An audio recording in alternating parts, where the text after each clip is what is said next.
Alright, so what is going on, everybody? Quancredible here to bring you Black Clover Chapter 238 review. This one is Zeno's Power. Now, these past few chapters, granted they've all been fight chapters, but they've been like really interesting because aside from like the underwater sea temple, we really don't get to see our main cast lose all like that. And like you could argue that the Golden Dawn isn't really part of the main cast, but definitely is. So to see him get humbled recently has been a lot. With this chapter, is basically remembering from Ralph's Mirage or Flame Mirage Magic who Zeno is. Like as soon as he sees him, he's like, oh man, like he recognizes him. And even Bell in the beginning is like, this dude is bad news. We gotta get in Spirit Dive like right now. Now some people were saying like, oh, this is crazy because Bell never said anything about anybody else before.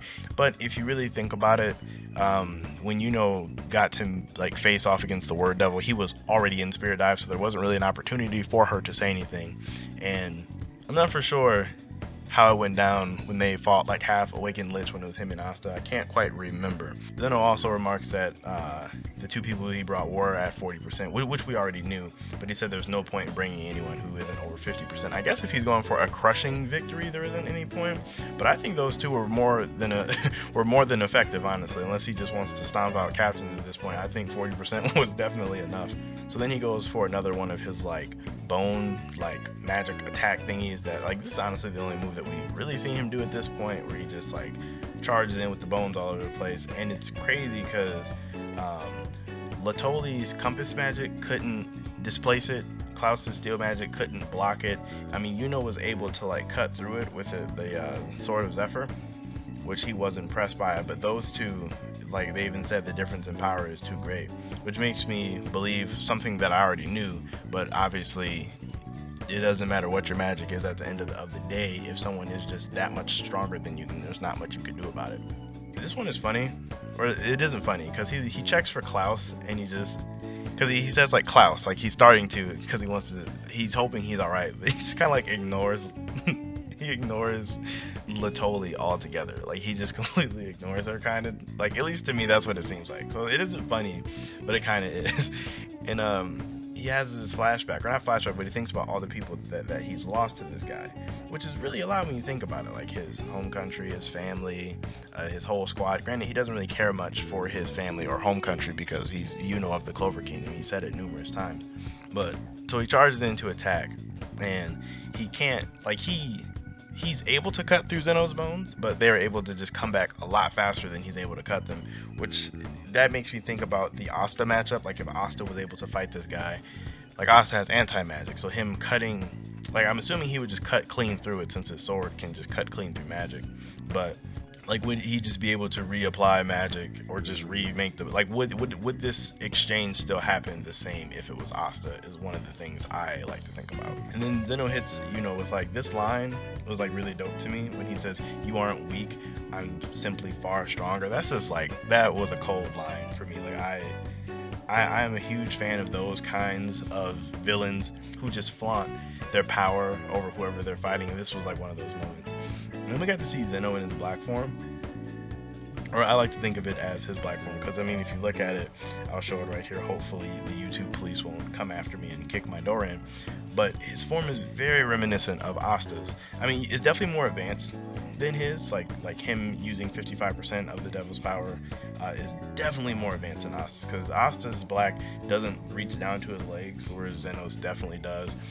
Zeno has a definite second horn on the other side, and he even has like part of a decaying wing on the other side to match his black one that he already has. So like, it really does make me wonder how much of Asta's Devil has he been using, or at least how much was pre-time skip using, because I'm for sure he had to be using more than 5% of his Devil's power. But like maybe like when he fought Veto, he was at like 5%, and then like as he got black form, like what would that even be? Is that like somewhere in between 40 and 50% where you get that? Like I have no idea. So then like we don't get to see the full fight, which I mean, some people wanted to see it. I mean, we really didn't need to. I mean, it's very apparent that was definitely outclassed. Granted, one thing I like to think about is going into the fight, he was already tired, because last chapter he even mentioned about his damage from the fight with the rock dude. I'm not going to try to say his name, but he was already like tired and damaged from that fight, because that was it was a strenuous fight. He had to really work for that win.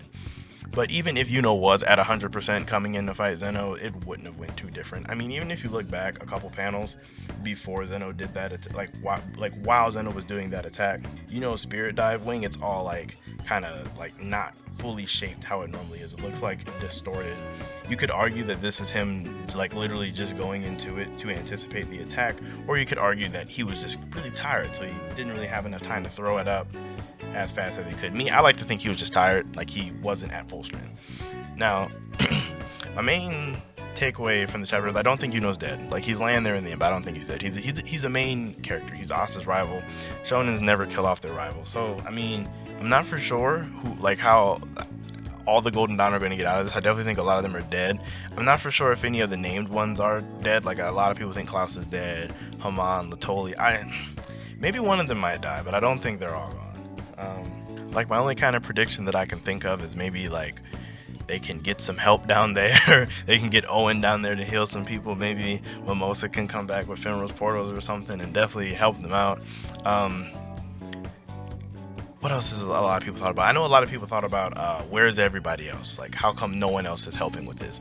And it's like, if you think about it, all of the bases are kind of really far away from each other. Like, the Black Bull's base is super far away from the capital. This base is clearly far away, because if you remember when Yami was at the base, when William invited him, when William was able to go to the capital, it took Yami forever to get from, we don't really know how long it took him, but it definitely took him enough time to where they were able to have an entire fight, and Yami was not able to get there in time. And it's not like Yami was going slow either. I'm sure he was going as fast as he could. So since the Golden Dawn's base just appears to be a bit farther off, I feel like it would take people a while to get there. Now, you can make an argument that they have like Cobb and other spatial mages there. Like, I don't know if you guys remember, Cobb is the guy with door magic. Or not door magic, but like some type of door spatial magic where he can transport people. So like, you can make that argument where he could get people there, but for whatever reason, no one is here yet. Probably in the next chapter we'll get to see some people come down and maybe heal, at least save who they can. But actually, even this Ralph guy is right here. He probably has some kind of flame healing magic similar to Teresa. If you guys remember, Sister Teresa had that candle thing when she was healing kids way back then. So yeah, I'm sure Yuno is going to be fine. They definitely captured William, which is a big L on our part, but it's going to be really interesting to see where this like goes forward. I definitely would like Asta to meet one of these people, to at least talk to them. Like, because I mean, granted they're going to fight, but they're also going to they're going to talk. Like, I want Asta, or at least I want an explanation on how much of Asta's devil's power he is using. Because there's still so much mystery that we do not know about that. So that's definitely what I'm looking forward to in the future. Definitely have no idea what they're doing next week for the chapter. Like, Tabata has been on a roll with keeping me guessing week to week as of recently. So I guess we just have to wait on that one. Let me know what you guys think about everything down below. Do you guys think any of the main members are dead? Do you guys think Klaus, Haman, the Compass Chick, do you guys think that they're dead? Do you think Ralph will be able to save Yuno? Do you think he has some type of healing magic? What are they going to do with William? Like, let me know what you guys think about all that down below. Like and sub if you enjoyed. And outside of that, I'll catch you guys in my next video.